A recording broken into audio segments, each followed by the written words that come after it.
Hello students, I'm going to share voice over PowerPoint with you where I'm going to give you some feedback based on your assignment 2, your life skills lessons that you planned. I felt that a voiceover for this was necessary, seeing that we won't have time to use our 40-minute Zoom session for this in this semester. And therefore I thought to do this voiceover recording because I felt that it was necessary for you to get more information and examples based on the lesson plans, because you will still be expected to plan 10 lessons for teaching practice for your TP files. And we wouldn't want you to make the same errors on all these lessons. So therefore, we felt this is necessary. Right, so let's start with the individual phases and the general errors that students made. I'm going to discuss each phase separately, and then I will show you some examples of some of the errors and also some examples of some of the good phases, so that you can see where students went wrong, or so that you can see what it's supposed to look like. Okay, let's start with the outcomes. The most common error here is the fact that the outcomes are not linked to the content and the assessment strategies. So sometimes students do link the outcomes and the assessment strategies, but they don't link it to their content, or vice versa. So what do I mean by that? This means that in your outcomes, if you've set out to teach learners the different parts of plants and their functions, then your assessment strategy should show you assessing that, and not why plants need soil or water or sunlight. And the same with the content. If your outcomes show that you want your learners to know the different names of the parts of plants and their functions, then that is what you should teach in the content under your development phase. You should not then teach other aspects of this topic, like for instance growing a plant and all the stages that it goes through, or why plants need soil, water, sunlight, etc. So you need to stick to what you've written down in your outcomes. So in lesson 2 we spoke about constructive alignment. There must be an alignment between the outcomes, the content in your development, and also your assessment strategies. We also found that sometimes the outcomes were poorly worded, and some students write very long-winded sentences instead of keeping it short and simple. Also, we still have students who are talking about learners will know or learners will understand. How will you measure if a learner knows A, B, or C? So instead of writing down learners will know or learners will understand, please replace that with a good action verb. And then also, if you look in caps, in the life skills caps document, you will see that next to each topic, they've written down the hours that should be spent on all the subheadings or the bullets they've listed under the topic.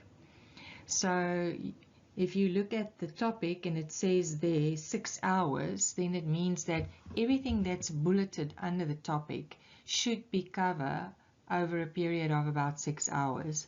And some of our students are actually writing down all of those bullets. They're using them in their outcomes, and they're trying to teach all of that in one lesson. So please think about it very carefully. When you choose your outcomes, think about the age of the students that you are, or the learners rather, that you are working with, and be very aware of what they are capable of in grade 1, grade 2 and grade 3, and plan your outcomes around that. Right, so quickly look at a incorrect example. Firstly, those top 3 lines should be taken out completely. I don't know why that is there. Those are not outcomes, so they must be taken out.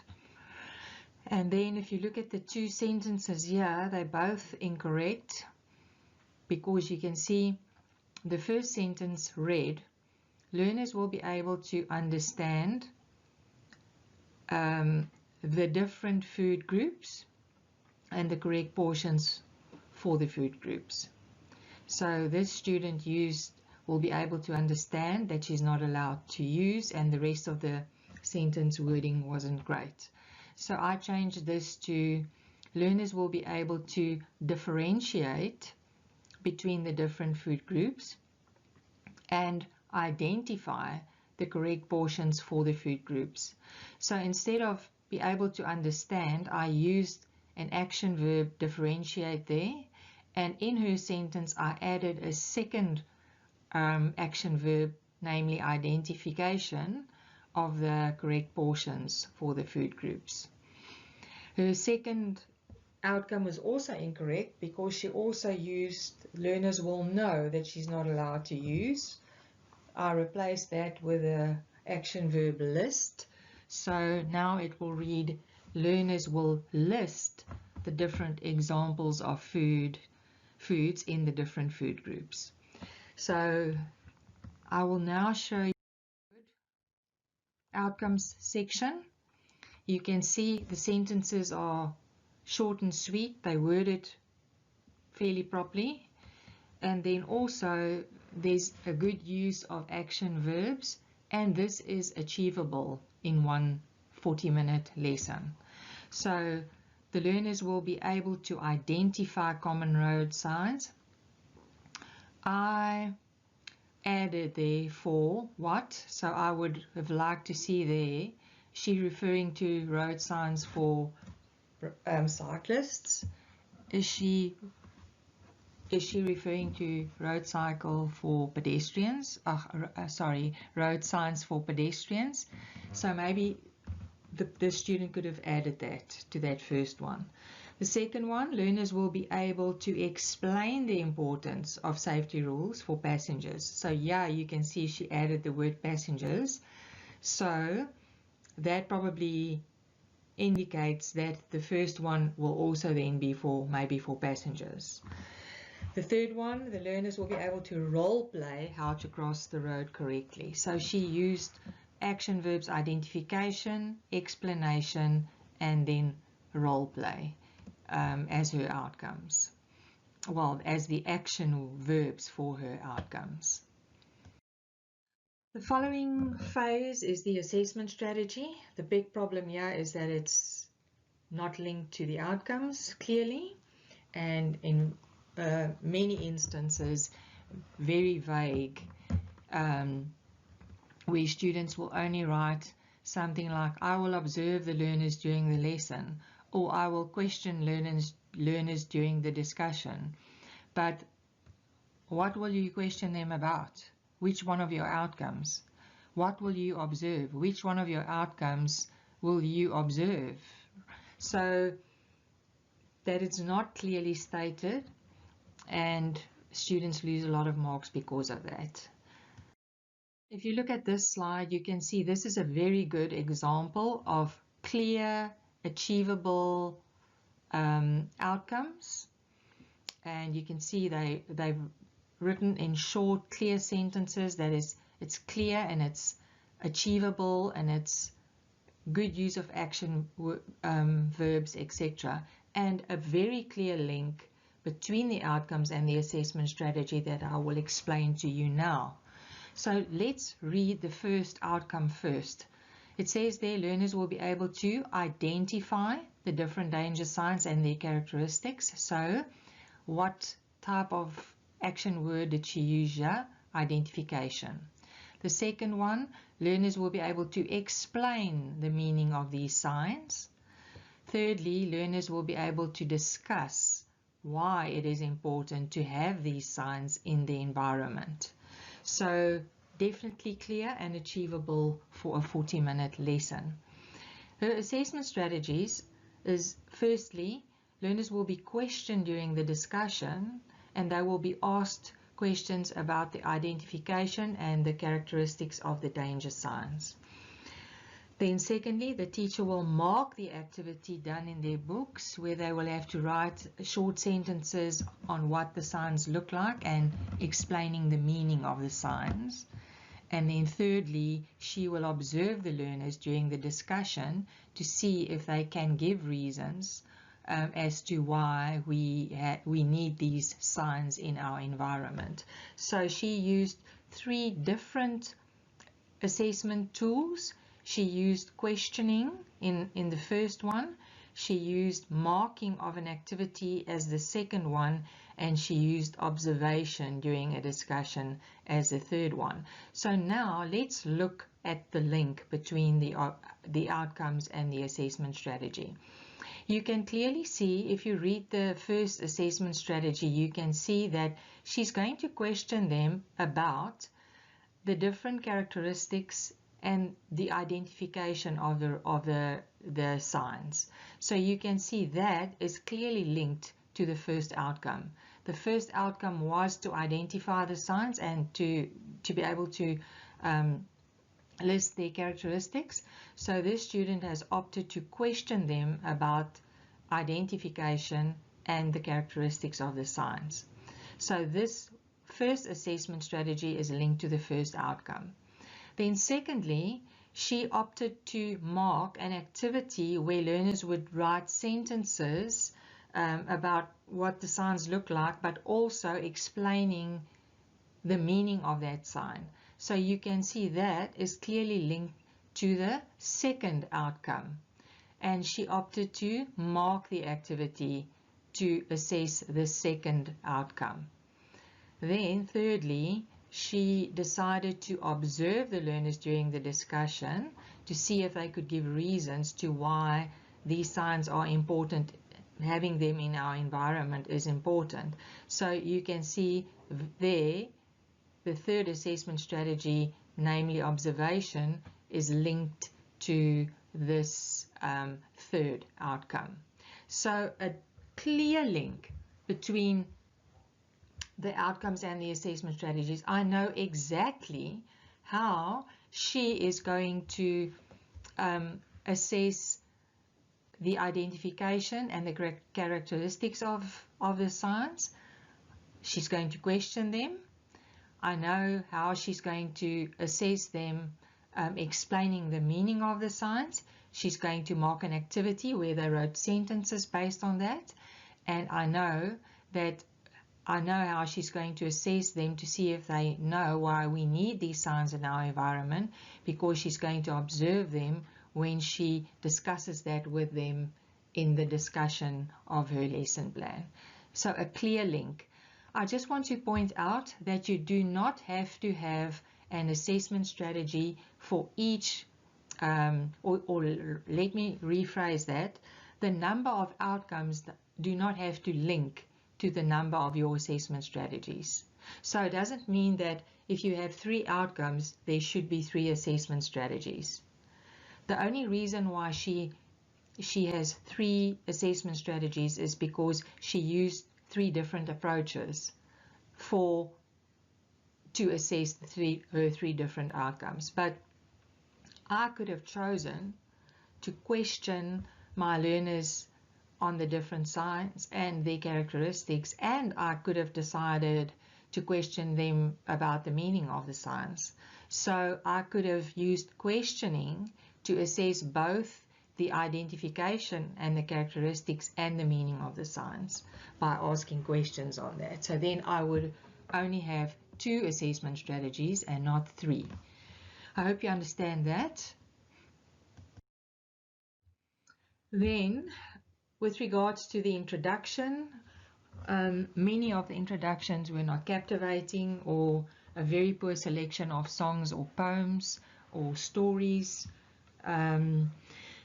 Yes, and also we felt that often there was no link between the introduction and the development. Students ask the learners to sing a song, recite a poem, listen to a story, watch a video, excuse me, etc. But then they sing the song and that's it. Then they start with the development, with the actual teaching of the new content.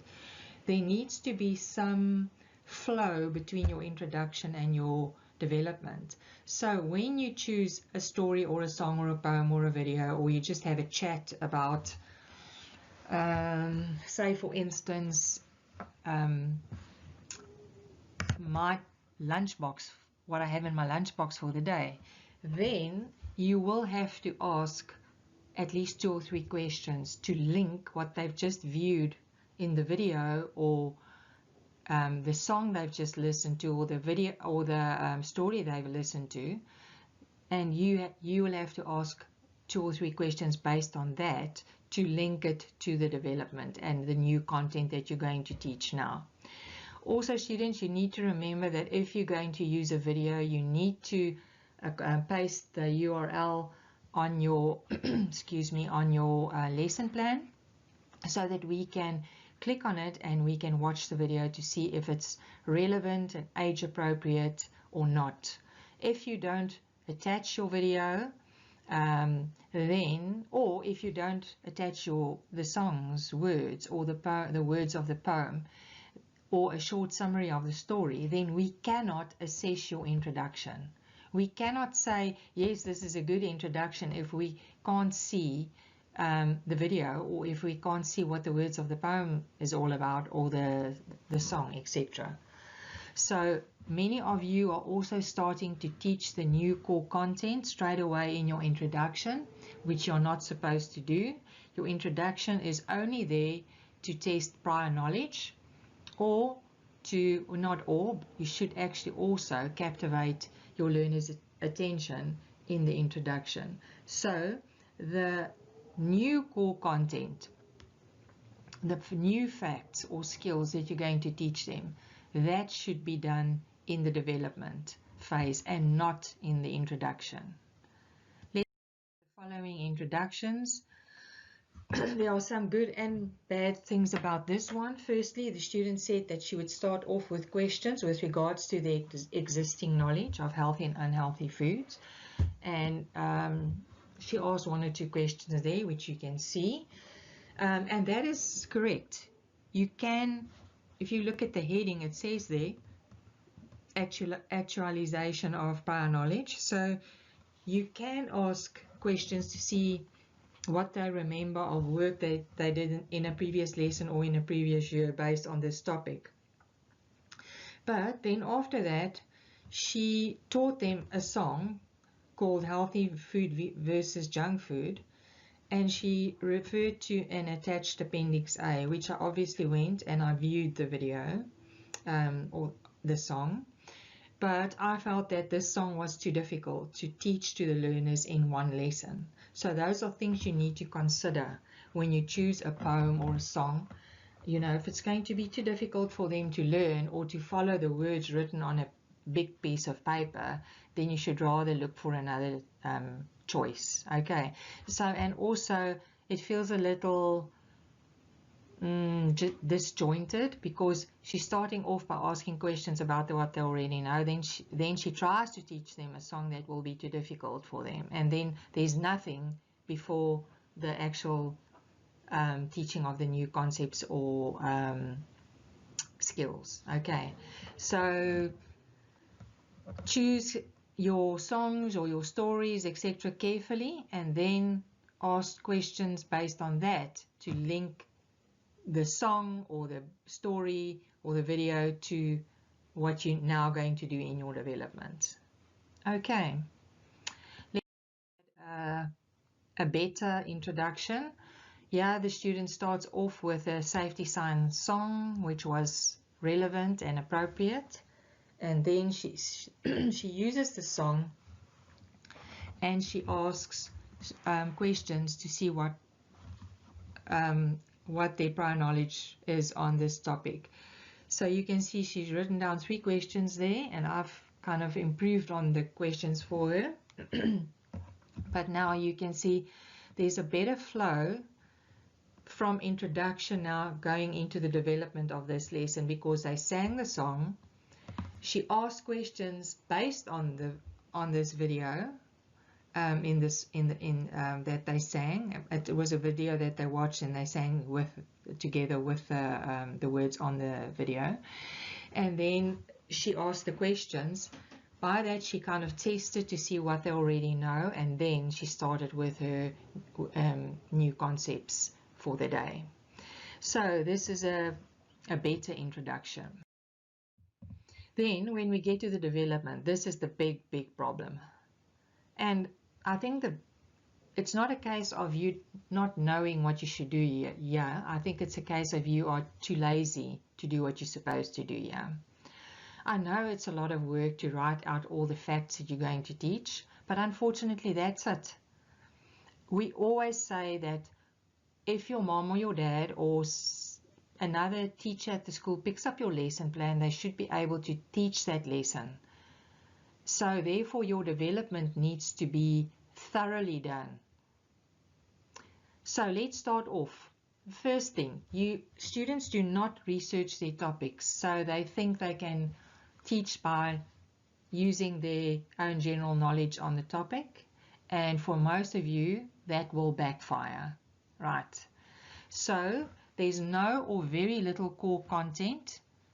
So I mean there, facts. There's no facts about the topic in the development, and there's no or very little teaching taking place in the development. You must always ask yourself, if you're planning that lesson, what did I teach my learners today that they didn't know when they came into my classroom this morning? And if you can't say A, B, or C there, then obviously you didn't do a good job.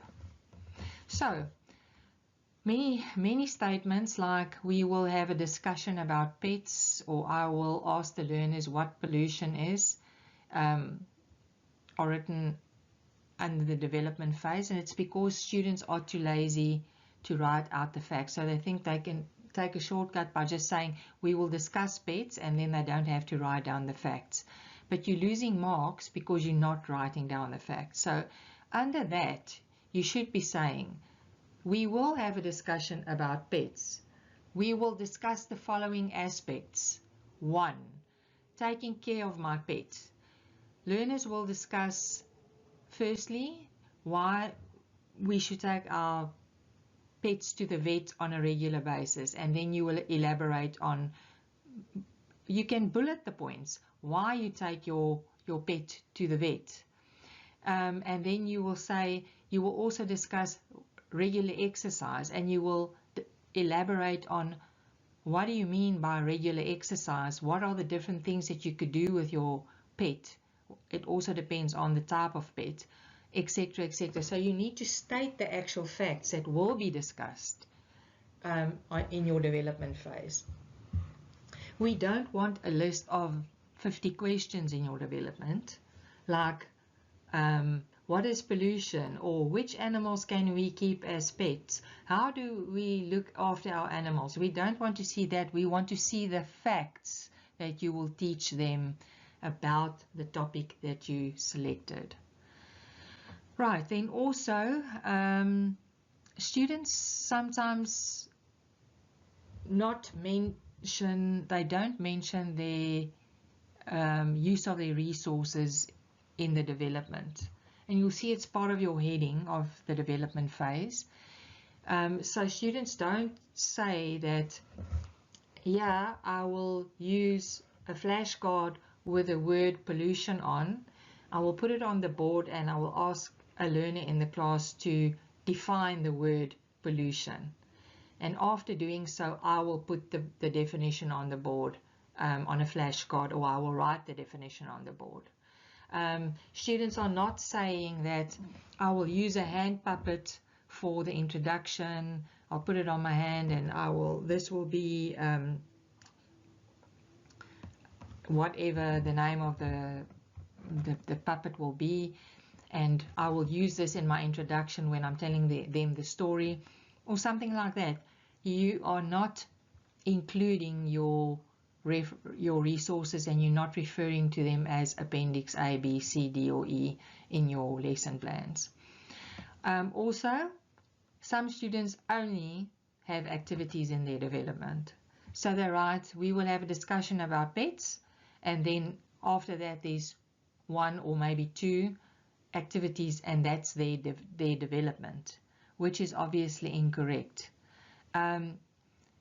You should have facts or skills listed in your development, and then you should give them the activities. Or if you want to do it the other way around, you can give them the activities, but then you will have to consolidate the facts that they acquired from those activities, and you will still have to list them. So you're not going to get away from it either way. You're not going to get away from listing the facts. So also, if you decide to divide your learners into groups to discuss something, that's fine, you can do that.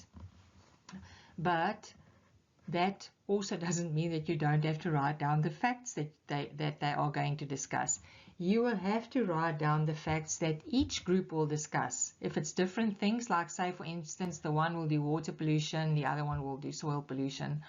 Or if you're going to get them to discuss one aspect, like for instance, all groups will discuss the solutions for water pollution, then you will still have to write down the facts that you anticipate getting from the students. So you will write that and say, students will discuss this in groups. I anticipate getting the following facts from the students. These are the facts that I want to get from my students. And then you list all the facts that you will get from them. And always, when students do group work, you will have to consolidate afterwards to make sure that you don't have to rectify some incorrect concepts, or you may have to add facts that they didn't come up with. And that needs to be indicated in your development on your lesson plan as well. So please, students, please do not be lazy. Please work carefully. Please do your research. Please do a thorough development like the following I'm going to show you now. Right, so this was a lesson based on transport. The student wrote a section above this. I didn't copy and paste everything. So she indicated that she was going to put up the names and pictures on the board of some of these of the trains that she was going to teach on. So she chose railway transport, and she opted to use to explain several trains to these students. So you can also see you don't have to teach 4 different modes of transport and think you need to almost teach the whole CAPS topic about transport to get a good mark. You can select one mode of transport and focus on that, and you can still have a better lesson plan than a person who opted to do air transport, road transport, rail transport, water transport in one lesson. So you can select one thing like she did, railway transport, and you can elaborate on information and make it a good full lesson with lots of new concepts and content taught. So yeah, she opted to do the trains. She did several types of trains. Number 1 was steam trains, and she's got a lot of facts here that I'm not going to read. You can read through it if you want to, but you can see lots of facts listed. Then she's got the diesel train. Then she's talking about electric trains. Then she talks about high-speed rail trains, and she refers to the Gautrain, that is obviously a train in South Africa that they will be able to relate to. And then she's got some other train facts, and only then does she get to the activity. So you can see that there's a lot of new information here that she she taught the learners. She only focused on trains. It's clear that she did research, and it's clear that she's teaching them something. So, and she's teaching them new things, not stuff that they already know about trains.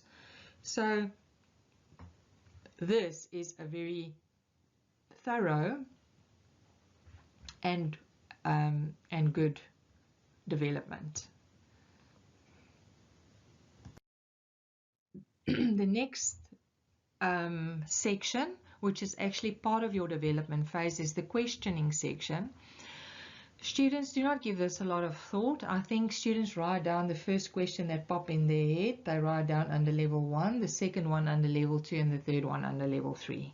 So you're not really considering the levels at which you should be pitching your questions.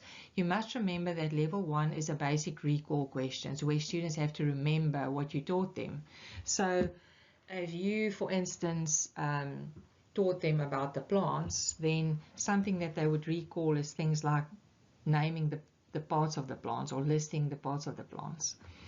So you need to consider that, what the levels actually mean. Remember, the second level understanding means that a child will have to understand something that you taught him today to answer the question. Application, the child will use what you taught him to answer the question that you asked. Look at the the wording of your questions. I also advise you to research the topic. Once again, I'm saying that research the topic so that you, firstly, so that you know what you want to teach. Secondly, so that you can write the facts or the skills down under your development. Thirdly, so that you can ask proper questions. Because if you don't know the ins and outs about the topic, then you don't know what to ask the learners. And then you must also make sure that when you ask questions that focuses on the outcomes that you stated in your lesson. So why am I saying that? So if you said, I want my learners to be able to list the different parts of a plant, and I want learners to explain the functions of the different parts of the plant, then I'm not going to write down 3 questions based on why plants need soil or sunlight or water. Then I'm not going to ask those questions. I'm going to ask questions related to the parts of the plants and the functions of the plants, because that was the focus of my lesson. Obviously, you can ask other questions, but we would like to see the 3 questions linked to the outcomes. Here's an example. What are the main parts of a plant? What is the function of the flower, the root, the stem, and the leaves? You don't talk about a job of the flower. You talk about the function of the flower, the root, the stem, and the leaves. And then an interesting question, what are some of the parts of plants we can eat? This is something that will make them think a bit, especially, well, if you haven't taught this yet, it will be a good application question. Because it is something for them to think about. Then if you get to the consolidation, remember this is the part of your lesson where you will recap the most important concepts or skills you taught during the lesson, obviously linked to your outcomes once again. So yeah, most of the students opt to take the easy way out, which is obviously questioning. And this is not wrong. You can ask questions to see if they understood what you taught them today about the topic. But we would like you to try different strategies for consolidating a lesson. Also, we found that some of the consolidation strategies are very unpractical. For instance, students would say they would call all the learners to the front to select something. Say, for instance, you've got a lot of foodstuffs in front or pictures of foods in the classroom, and now you're asking every single child to come to the front and to place it in the right column on the board. under healthy or unhealthy foods. It's just absolutely unpractical. You're not going to do that. You could do that as part of your consolidation, but you will probably only ask students, 2 or 3 students, to do that, and not the whole class. Also, for instance, if you've taught a lesson on soil, you're not going to take the learners outside after the lesson to go and look for loam, clay, or sand on the school's premises. It's just unpractical, right? So think about it carefully. It should only take about 5 to 10 minutes. You just quickly want to test, basically, whether you've reached your outcomes and whether the learners understand a concept or not. Yes, and please consolidate what you set out to teach. So I'm using the parts of the plant again as an example. If you set out to teach the parts of the plant and their functions, and you taught that in your development, you should teach that in your development, then you're not going to consolidate now by asking them questions about why we need soil for the plants, and why do we need to put them or water them or put them near or close to sunlight, etc. You're not going to ask that because it wasn't an outcome. You were not supposed to teach that in your development for that particular lesson, so you're not going to consolidate it. Okay. Right, next. Oh no, sorry, first the example. This is an example where the student says she will do the recapping before the activity that she gave. She says that she will take the flashcards with the names of the trains, and she will put that on the board. She will ask the learners to read the names, and then she will ask learners to give a fact about the train, and they will put that they will place that on the board. And then she will hold up a picture, and the pictures will be linked to the names of the trains. So she's focusing on what was in her development, what she set out to teach, and in a simple way she's getting them to say the names of the different trains, to name at least a fact about each one of the trains, and she's making sure that they know which train is which, so they're linking the picture to the name. So it's short and sweet. You can ask a few questions there, but don't overdo it, but stick to the focus of the lesson. Then the resources. Many students did not attach their resources, so they lost 5 marks. Some had a very poor selection of resources, and then actually maybe the wording there, poorly made, is not correct. It's basically poor quality of attached resources. So too small, so I can't really see what's going on in the picture, or posters was selected where every word on the poster is written in capital letters, which is a poor example for a learner. Or they're using these weird fonts where you can almost not see what the word is because it's such weird fonts used in the writing. So make sure that you think carefully about your selection of your resource. Also, sometimes students select beautiful and wonderful resources, but they don't use them effectively. Think carefully about why you want to use a resource. It shouldn't be a case of, okay, well, the lecturers want us to use resources in our lesson, so okay, let's add A, B, C, and D, and I can tick that box. I've got resources. You have to think about, why am I using this? Will this help the learner to understand the concept or to get the skill? Will this help me as the teacher to explain this concept? Will learners have a better understanding if I use this to explain to them what I'm talking about? So that's what you have to think about. If you choose resources for activities, you must think about is it age appropriate? Will it challenge them? Will it will it be a good activity to use to assess the students, if it's a worksheet, for instance?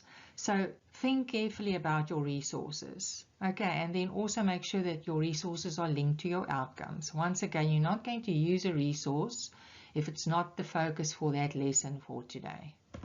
Okay, almost there. Extension activity and special needs phase. The extension activity is often not stimulating. You must remember, this activity is not to keep a child busy that finished early. It's an activity that's supposed to extend the bright early finisher. It's an extension activity because it's supposed to extend or stimulate the child, not a boring activity just to keep you busy for the next 15 minutes. Right. So we said no drawing and coloring in, unless that drawing is going to show me in some way that the student understood something. Like, for instance, if I say they have to complete a sentence by writing down which sense is used to smell stuff, then they can write a sentence based on that, and you can say to them, draw a picture of something that you can smell. So then you can see, by looking at the drawing, you can see that there is an understanding or there's not an understanding. But simple things like coloring in a template, or just drawing something that you touched on in the lesson for the day, it's not meaningful and it does not stimulate the child. And you must also remember that this activity does not have to be linked to the topic. The special needs, I feel sorry, I've actually skipped now to the next slide, but I will speak about it now, sorry. I'm just going to speak about the previous slide. Students don't understand the special needs phase. They think they can write down general statements like, you know, I will help the learners who didn't understand the concept, or I will give one-on-one attention to the weaker learners in the class. That is not what the special needs or the special needs phase is all about. Okay. What we want there is for you to write down the need of the child or children first, and then from there you will explain how you change your teaching strategy or your resources or your activities to accommodate that child. That is what you're supposed to do there, and you're not doing that. So let's look at this example that's on this slide. For the extension activity, you can see that the lesson on the trains, the student gave them a worksheet where there were different trains with compartments were drawn on the page. Learners had to count the compartments and write down the numbers, and they also had to finish the patterns that were on the compartments linked to the trains. So she used the trains, but she linked that to maths. So they actually did maths, a maths extension activity at the end of their life skills lesson, which is a clever idea. And if you look at the learners needing special attention, you can see, she started off with mentioning the problem, and she says here that the learners are second language English speaking learners. So immediately when I read this, I know that there's a language barrier. So what is she doing about it? She said that she will keep an eye on them. She will give them extra attention when they're doing the activities because she knows that they struggle. But she also says that instead of giving them 5 sentences to write, she's now only going to give them 3 sentences to write because they battle with the language, and she knows that it takes them a lot longer to do. So therefore she gave them less to do in the activity. So she explains how she's adjusted her activity. You could have added there, you know, if you made special other special changes for them, but you could have said, you know, that you had the name of the train, but you also had the picture of the train. So it will be easier for a second language learner to look at the train and look at the name and make the connection between the two. So, but this is the type of thing that we need. First, you start off by saying, this is the need of the child or the children, if it's more than one, and this is how I will change my teaching in the class, or this is how I changed my activity, or this is how I've changed my resources to accommodate this problem for this child. Final phase, the referencing phase. This is also, I know it's a pain in the neck to do this, but unfortunately it's something that you have to do, because then it also shows us which sites you visited or books you looked at, etc., etc. So remember that you must look at your Harvard referencing. You must make sure that you write titles of books, etc., in italics if you type it. If you write it, it must be underlined. You have to use caps, and you're supposed to use other references or sources as well, not just the caps document. If you look at the following, you can see a very good example of what it should look like. You can see that this student, her second one is the caps document. You can see that her titles are in italics. You can see that she selected 1, 2, 3 other sources as well on top of using the caps document, and that is what we want to see, a variety referenced correctly. This, though, is not a Harvard referencing example. Students go onto the internet, they look for a source, they click on the URL and they paste that on the in the reference phase, and that's not what Harvard referencing is about. So please do not reference like this, and make sure that you reference properly. Well, students, this is the end of the slideshow. I really do hope that you will have a better understanding, and that you will,